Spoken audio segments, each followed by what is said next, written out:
사랑하는 성도 여러분, 소망의 목요일 아침이 밝았습니다. 날마다 새로운 자비와 긍휼로 우리의 아침을 깨우시는 하나님 아버지의 신실하신 은혜를 찬양합니다. 오늘 이 새벽 간절한 기도의 제목을 가지고 주님 앞에 엎드린 사랑하는 성도님들의 모든 기도가 하늘 보좌에 상달되고 응답의 기쁨과 치유의 광선이 임하는 복된 시간이 되기를 주님의 이름으로 축원합니다. 아멘. 오늘 우리가 마주하는 이사야 6장은 성경 전체에서 가장 장엄하고 영광스러운 장면 중 하나인 이사야 선지자의 소명장입니다.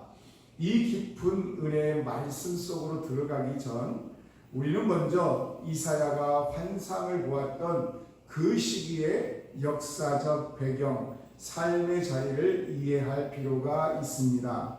1절은 이렇게 시작합니다. 우시야 왕이 죽던 해에.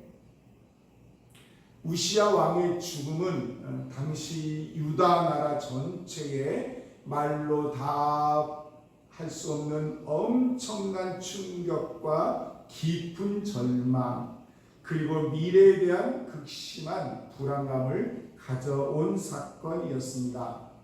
우시야는 무려 52년 동안 유다를 통치하면서 군사적으로나 경제적으로 나라를 엄청나게 부강하게 만들었던 위대한 왕이었습니다. 백성들에게 우시야 왕은 국가의 든든한 버팀목이었고요. 자신들의 안보와 번영을 보장해주는 소망의 상징이었습니다. 그런데 그 영웅 같던 왕이 죽은 것이에요. 엎친 데 겹친 격으로 동방에서는 아수르라는 거대한 제국이 무서운 기세로 세력을 확장하며 유다의 숨통을 조여오고 있었습니다.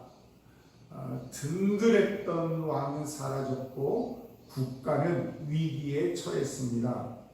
백성들은 앞날을 예측할 수 없는 짙은 안개 속에서 두려워 떨고 있었습니다. 이사야 선지자 역시 인간적인 깊은 고뇌와 절망을 안고 하나님의 성전으로 나아갔을 것입니다. 하나님, 이 나라는 이제 어떻게 되는 것입니까? 소망이 보이지 않습니다라고 탄식했을 것입니다.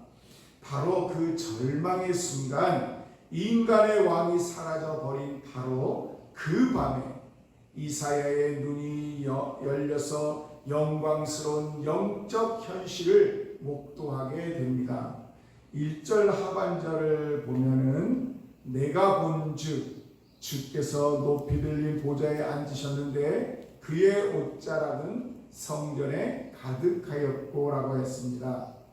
인간 왕 우시야는 죽어서 보좌에서 내려와 무덤으로 들어갔지만 온 우주 만물의 진짜 왕이신 유일한 주님은 여전히 높이 들린 보좌에 엄연히 앉아 계셨습니다. 세상의 왕은 유한하여 기한이 닿으면 사라지지만 우리 하나님의 왕권은 영원 무궁합니다. 세상의 정세는 요동치고 위태로워 보일지라도 하나님의 절대 주권과 통치는 한치의 오차도 없이 견고하게 흐르고 있었던 것입니다. 사랑하는 성도 여러분, 이것이 오늘 이 아침에 우리에게 주시는 첫 번째 삶의 희망입니다. 혹시 여러분이 그토록 의지하고 바라보았던 세상의 든든한 배경이 무너졌습니까? 믿었던 사람이 떠나가고 물질의 장벽이 무너지고 건강의 위기가 찾아와 마치 우시야 왕이 죽은 것과 같은 인생의 깊은 밤을 지나고 계십니까? 그렇다면 지금이 바로 눈을 들어 진짜 왕을 바라보아야 할 때입니다. 세상의 보좌는 비었는지는 몰라도 우리 주님의 하늘 보좌는 여전히 견고합니다. 세상이 아무리 요동쳐도 온 우주와 우리의 인생을 다스리시는 진정한 왕은 여전히 여호와 하나님이십니다. 이 여호와 영원한 왕을 바라봄으로 두려움을 떨쳐내시기를 주님의 이름으로 소망합니다. 계속해서 이제 환상 속에서 스랍이라고 하는 천사들이 각기 6날개로 얼굴과 발을 가린 채 찬양을 합니다. 3절입니다. 거룩하다 거룩하다 거룩하다. 만군의 여호와여 그의 영광이 온 땅에 충만하도다. 천사들의 찬양 소리에 문지방의 터가 요동하며 성전의 연기가 가득해집니다. 이 압도적이고 거룩하신 하나님의 임재 앞에 섰을 때 이사야의 입에서 터져나온 첫 마디는 감탄이나 기쁨이 아닌 것을 볼 수가 있어요. 그것은 처절한 죄인으로서의 고백이었습니다. 5절 말씀입니다. 그때 내가 말하되 화로다 나이여 망하게 되었도다. 나는 입술이 부정한 사람이요 나는 입술이 부정한 백성 중에 거주하면서 만군의 여호와이신 왕을 배웠음이로다 하였더라. 거룩한 빛 되신 하나님 앞에 서자 이사야는 비로소 그동안 보지 못했던 자신의 비참한 죄악과 허물을 적나라하게 보게 되었습니다. 특별히 입술이 부정한 자라고 고백하는데요. 선지자였던 자신마저도 입술로 수많은 죄를 짓고 살았음을 깨달은 것이죠. 율법에 따르면 부정한 자가 거룩한 하나님을 보면 죽음을 면치 못합니다. 이사야는 절망하면서 망하게 되었습니다 라고 외칩니다.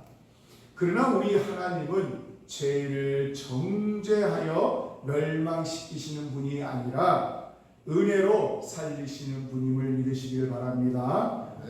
6절과 7절을 보면 스랍 중 하나가 제단에서 집게로 집은 핀 숫줄 갖추고 날아와 이사야의 입술에 대며 선포합니다.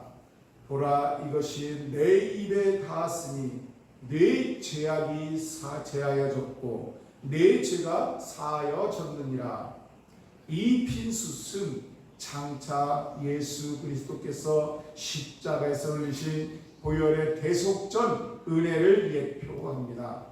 하나님의 전적인 은혜가 이사야의 모든 부정함과 수치를 태워버리시고 그를 거룩하게 정결하게 하신 것입니다. 정결함을 받아 영적인 귀가 열리자 비로소 하나님의 마음의 소리가 들려오기 시작합니다. 8절 말씀입니다. 내가 또 주의 목소리를 들으니 주께서 이르시되 내가 누구를 보내며 누가 우리를 위하여 갈꼬. 하나님은 강제하지 않으시고 자원하는 심령을 찾고 계시는 것이에요. 이때 은혜를 경험한 이사야가 주저없이 담대하게 외칩니다. 내가 여기 있나이다. 나를 보내소서.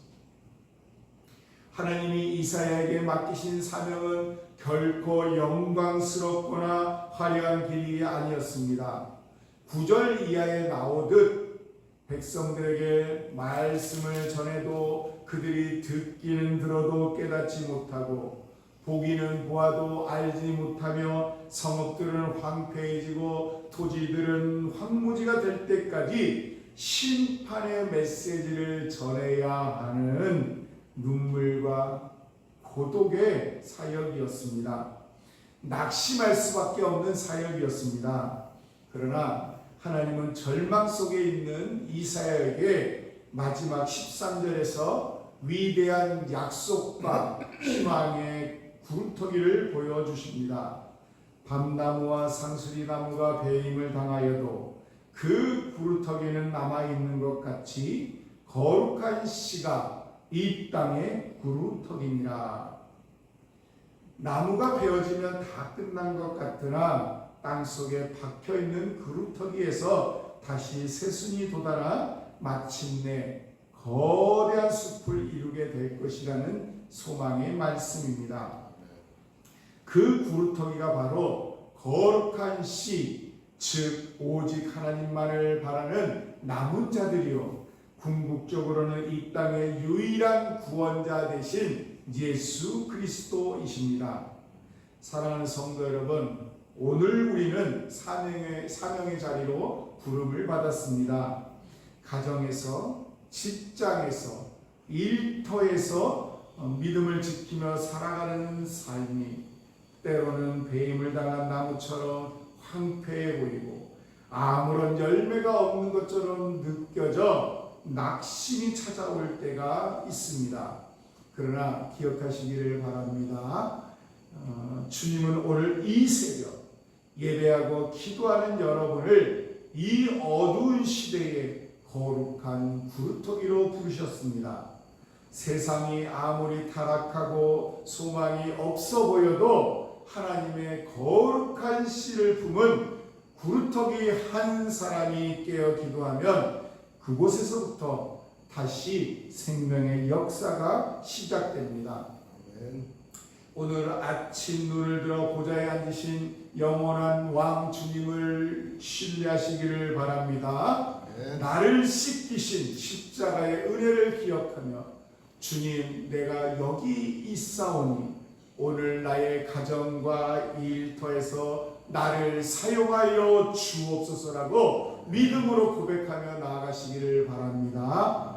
주님께서 여러분의 발걸음과 동행하사 여러분이 서 있는 그 황무지 같은 삶의 자리에 생명의 싹을 띄우시는 놀라운 기적과 승리를 신실하게 행하여 주실 줄을 믿습니다.